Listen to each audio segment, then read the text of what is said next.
안녕하십니까. 안중근 목사입니다. 오늘은 복음이란 무엇인가 14번째 시간입니다. 오늘 이 시간에는 성화에 대해 계속해서 말씀드리도록 하겠습니다. 지난 시간에는 하나님께서 출애굽 사건을 통해 이스라엘 백성을 구원하시고 그들을 거룩한 백성으로 삼으셨다고 말씀드렸습니다. 그런데 구원받은 이스라엘 백성이 가나안 땅에 들어가 살 때 하나님을 버리고 또다시 광야에서 섬겼던 바알을 섬기고 음행을 저질렀습니다.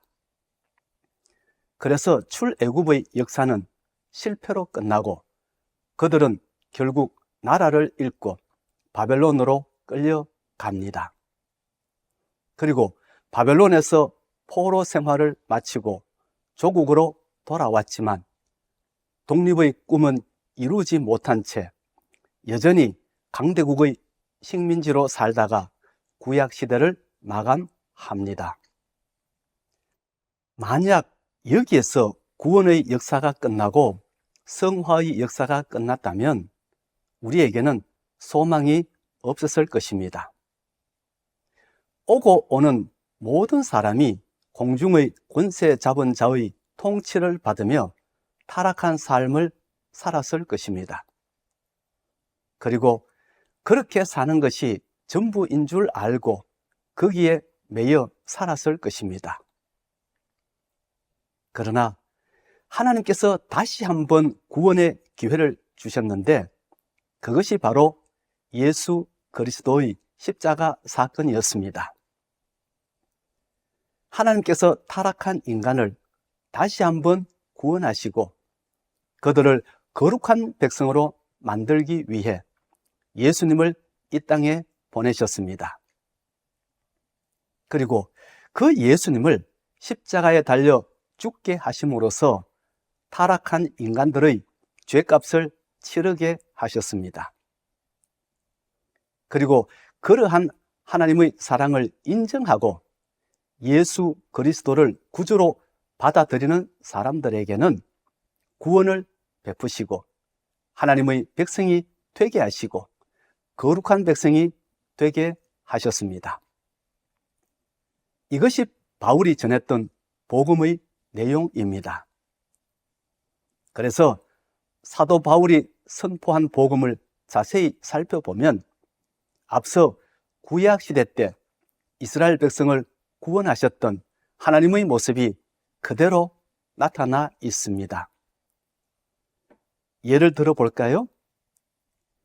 바울 서신을 보면 사탄의 통치 아래 있는 타락한 사람들의 모습을 크게 두 가지로 고발하고 있는 것을 볼 수 있습니다. 하나는 소돔과 고모라 사람들이 그랬던 것처럼 성적으로 타락했음을 고발하고 있습니다. 로마서 1장 26절에서 27절 말씀입니다. 이 때문에 하나님께서 그들을 부끄러운 욕심에 내버려 두셨으니 곧 그들의 여자들도 순리대로 쓸 것을 바꾸어 영리로 쓰며 그와 같이 남자들도 순리대로 여자 쓰기를 버리고 서로 향하여 음욕이 불일 듯하며 남자가 남자와 더불어 부끄러운 일을 행하여 그들의 그릇됨에 상당한 보응을 그들 자신이 받았느니라. 로마 제국 당시에도 소돔과 고모라 사람들처럼 남자가 남자와 더불어 부끄러운 일을 행하였고 여자들도 순리대로 행하지 않고 여자들과 부끄러운 일을 행하였다고 고발합니다. 다른 하나는 윤리적으로 타락했음을 고발하고 있습니다. 로마서 1장 28절에서 31절 말씀입니다. 또한 그들이 마음에 하나님 두기를 싫어하며 하나님께서 그들을 그 상실한 마음대로 내버려 두사 합당하지 못한 일을 하게 하셨으니 곧 모든 불의, 추악, 탐욕, 악의가 가득한 자요, 시기, 살인, 분쟁, 사기, 악독이 가득한 자요, 수군수군 하는 자요, 비방하는 자요, 하나님께서 미워하시는 자요, 능욕하는 자요, 교만한 자요, 자랑하는 자요, 악을 도모하는 자요, 부모를 거역하는 자요, 우매한 자요, 배약하는 자요, 무정한 자요, 무자비한 자라. 사도 바울이 열거한 것처럼 로마 제국 당시의 사람들도 구약시대 사람들처럼 윤리적으로 문제가 많았습니다. 그럼에도 불구하고 그 당시 사람들은 이것을 악이라고 생각하지 않았습니다. 왜냐하면 바른 것이 무엇인지, 선한 것이 무엇인지 몰랐기 때문입니다. 바른 것과 선한 것을 알려면 하나님을 알아야 하는데 그들은 하나님을 몰랐거든요. 그런데 하나님은 이렇게 부정하고 추했던 사람들을 예수님의 십자가 보혈로 씻어주시고 하나님의 백성이 되게 하시고 거룩한 백성이 되게 하셨습니다. 바울은 이것을 가리켜 성화라고 했습니다. 고린도전서 6장 11절 말씀입니다. 너희 중에 이와 같은 자들이 있더니 주 예수 그리스도의 이름과 우리 하나님의 성령 안에서 씻음과 거룩함과 의롭다 하심을 받았느니라. 너희 중에 이와 같은 자들이 있더니, 이 말씀은 고린도 교회 성도들 가운데도 앞서 말씀드린 것처럼 음행과 우상숭배와 동성애와 탐욕과 사기를 치며 살던 자들이 있었다는 것입니다. 다시 말해서 불의한 자들이 있었다는 것입니다. 그런데 하나님께서 그런 사람들을 불러 예수 그리스도의 보혈로 씻어주시고 거룩한 자가 되게 하시고 의롭다 하심을 받은 자가 되게 하셨습니다. 거룩한 자가 되게 하셨다는 말씀을 한자로 표현하면 성화가 됩니다. 그리고 의롭다 하심을 받은 자가 되게 하셨다는 말씀을 한자로 표현하면 칭의가 됩니다. 그러니까 사도 바울이 사용한 성화, 칭의는 예수 그리스도를 통한 구원의 복음을 의미합니다. 서로 다른 것이 아닙니다. 하나님께서 베푸신 구원의 사건을 법정 용어로 설명하느냐 아니면 윤리적 용어로 설명하느냐에 따라 칭의가 되기도 하고 성화가 되기도 합니다. 구원의 사건을 법정 용어로 설명하면 칭의가 되고 윤리적 용어로 설명하면 성화가 됩니다. 사랑하는 성도 여러분, 지금 한국 교회 안에는 윤리 실종이 심각한 문제로 대두되고 있습니다. 예수 믿는 사람들이 이 사회 안에서 윤리적으로, 도덕적으로 귀감이 되지 못하고 오히려 비윤리적 행동으로 말미암아 국민으로부터 지탄받는 일들이 자주 일어나고 있습니다. 더군다나 일부 사이비 종교에서는 교주가 하나님의 이름을 빙자하여 수많은 음행을 저질렀던 일이 드러나고 있습니다. 그런데 국민 대다수는 정통교회와 사이비 종교를 구분하지 못합니다.